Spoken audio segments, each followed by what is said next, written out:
देखिए, हम एनडीए के साथ मिलकर चुनाव लड़ेंगे।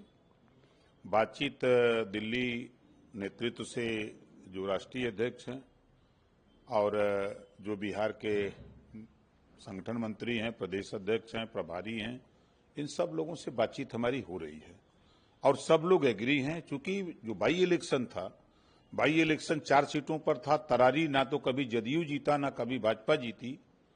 गठबंधन जब हमने समर्थन किया तो तरारी जीते, रामगढ़ हारी हुई सीट जीते, 4 की चारों सीट जीते और गठबंधन से होने से हमारे बड़ी संख्या में भारी मतों के अंतर से लोगों ने जीत हासिल की।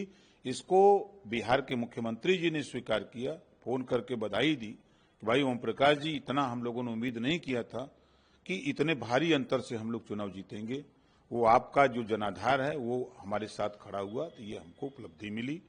ये बात वहां लोगों के जेहन में है। लेकिन अभी सीटों की बात करी जाए तो अभी चुनाव नजदीक है। आपकी कितनी, क्योंकि कहा जा रहा है कि आप ज्यादा सीटों की दावेदारी कर रहे हैं गठबंधन में जीतने की मुश्किल है। देखिए, हम दावेदारी तो हम लोग तैयारी 156 सीटों पर वहां करते रहे हैं। 29 सीटें ऐसी हैं जहां हम लोग ग्रास रूट पर संगठन चुनाव लड़ने के लिए तैयारी किए हुए हैं। तो उस 19 सीटों में से जो सीटें मिलेंगी हम लोग चुनाव लड़ेंगे। क्या कुछ महत्वाकांक्षाएं हैं कि क्या नहीं 10 20 मिले, 30 मिले, अगर उससे कम मिलती हैं तो फिर अलग लड़ेंगे चुनाव, या नहीं? ऐसा नहीं, हमने उनको बता दिया है कि जो भी सीट मिलेगी मांगने के लिए तो हम 29 की सूची उनको पेश किए हैं। भैया, इसी में से जो सीट देना हो आप हमको दे दीजिएगा और उसी सीट पर चुनाव भी लड़ेंगे। एक सवाल है, कल चर्चा हुई, सभी ने अपना वक्तव्य दिया। प्रधानमंत्री, क्योंकि विपक्ष जो है वो लगातार मध्यस्थता पे सवाल खड़े कर रहा था अमेरिका के ऊपर, तो उसके ऊपर कल प्रधानमंत्री ने स्पष्ट किया कि किस तरह से जेडी वैंस की कॉल उनके पास आई। उन्होंने फोन नहीं उठाया क्योंकि वो अपनी सेना के साथ बात कर रहे थे। तो एक जो स्पष्ट जवाब था, जो विपक्ष कहती थी क्या किसी और देश ने मध्यस्थता कराई, तो उस पर साफ जवाब प्रधानमंत्री का आया। देखिए, विपक्ष के लोग हमेशा विरोध की बात बोलते हैं।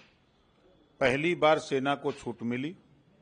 आतंकवादी गतिविधियों में लिप्त पाकिस्तान और आतंकवाद से पूरी दुनिया में जो देश परेशान है, सारे लोग मिल करके आतंकवाद को खत्म करना चाहते हैं और विपक्ष के लोग चाहते हैं कि आतंकवाद जिंदा रहे और सिर्फ मुस्लिम वोट लेने के लिए ये लोग उन आतंकवादी देशों के साथ सुर में सुर मिलाते हैं और कोई बात नहीं है। इनको अपने देश की भी चिंता करनी चाहिए। अपना देश कैसे सुरक्षित रहे, अपने देश के लोग कैसे खुशहाल रहें, इस पे उनको चर्चा करनी चाहिए। तब वो बिना मतलब का चर्चा करते हैं। प्रधानमंत्री ने ये भी कहा कि जो लोगों ने सीजफायर पर सवाल किए कि आज डर गए थे, तो उसके ऊपर कहा कि दुनिया में किसी भी देश ने नहीं कहा कि इसको ऑपरेशन सिंदूर को रोका जाए, बल्कि उन्होंने अमेरिकी उपराष्ट्रपति को भी जवाब दिया कि अगर पाकिस्तान की तरफ से रिटेलिएट होगा तो उसका जवाब बेहतर तरीके से और दिया जाएगा। तो कहीं से मध्यस्थता या कोई फॉरेन कंट्री का प्रेशर, उसके ऊपर स्पष्ट किया कि कोई ना प्रेशर था और अपने हिसाब से और ऑपरेशन सिंदूर जारी और आतंकियों को उनको खात्मा किया गया। ऑपरेशन महादेव में भी उनको सबक सिखाया गया। देखिए, जो मंशा प्रधानमंत्री जी की, वही मंशा पूरे देश के लोगों की और क्लियर कट पूरे देश ने, पूरी दुनिया ने देखा कि पाकिस्तान के अंदर 100 किलोमीटर अंदर घुस करके 9 आतंकवादी ठिकानों को ध्वस्त किया और महादेव ऑपरेशन जब हुआ तो देखा कि आतंकवादियों को मार गिराया गया। तो इससे विपक्ष चिंतित है कि आतंकवादी क्यों मारे जा रहे हैं, उनकी सुरक्षा क्यों नहीं हो रही है। ये लोग सुरक्षा चाहते हैं और पूरी दुनिया के लोग आतंकवादियों का सफाया चाहते हैं। तो ये विरोधी पार्टी के लोग अपने मन में बदलाव ले आवे भाई। तो राहुल गांधी ने कहा, प्रधानमंत्री ने कहीं पे भी जवाब नहीं दिया और प्रधानमंत्री को ये कहना चाहिए था कि अमेरिका झूठा है। उसमें अगर उनके अंदर जरा सी भी 50% भी इंदिरा गांधी जैसी हिम्मत होती तो वो ये कह पाते। अगर राहुल जी के पास हिम्मत होती तो उनकी सरकार थी और सरकार में पिछड़ों को अधिकार दिलाने की हिम्मत आई, दलितों को अधिकार दिलाने की हिम्मत आई, मुसलमानों को अधिकार दिलाने की हिम्मत आई। दूसरे को तो कह रहे हैं आप में क्या हिम्मत आई। आप हक लूटने के लिए पिछड़े दलित अल्पसंख्यक को खाली वोट के लिए आप लोग बात करते हो। उनको हिस्सा कौन दिलाएगा?